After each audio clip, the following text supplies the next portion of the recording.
So we've got the renewal of the lease, which shows the traffic island that Leicester Tigers situated on, an odd wedge-shaped piece of ground. Yeah. But looking back to that 1892 season, the first game against a Leicestershire 15, said Tom Crumbie was involved in there, but there's quite an interesting tale behind that game as well. Yeah, there is. In and around the fabric of the game, what actually happened is it wasn't a very exciting first half of rugby ever played down here at this stadium. 0-0 at the break.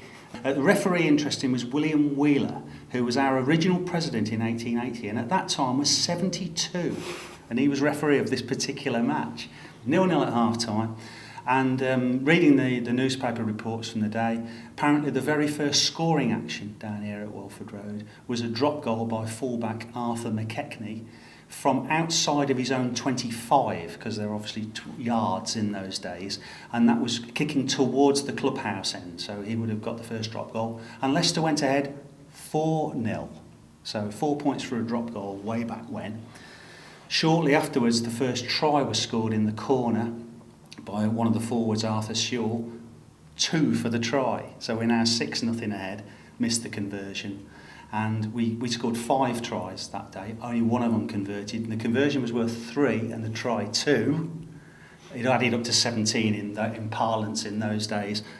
So that's what happened in that original game, 10th of September 1892. And we've had 2,500 first team games now down here in all that period of time. And in the first seasons, travel was a massive problem in the Victorian era there, so big games, big opponents come from Birmingham, probably not much further than that.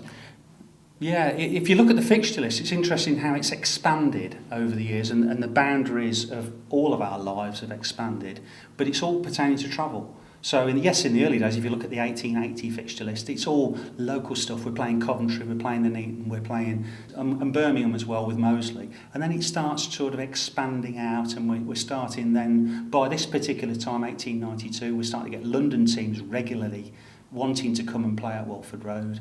Then we expand into Wales, and then it goes beyond that. And the reputation of the ground, the pedigree of the stands and the pitch and everything else, that plays a massive part in attracting those teams into the middle of the country. For sure, yeah, and it still does obviously today. It's slightly different because you're not in control of your own fixture list anymore. In the old days, when you had a fixtures secretary, he would try and assemble and amass, in the days before leagues and cups and this sort of stuff, he would try and amass the most attractive opponents he could get to come to the stadium so that people would come and watch. And certainly in the 1930s, down here, we had an incredibly strong fixture list. In fact, we always have had, which is remarkable when you consider that of all those games we've played down here at Welford Road, the winning success rate here is nearly 3/4, 74%.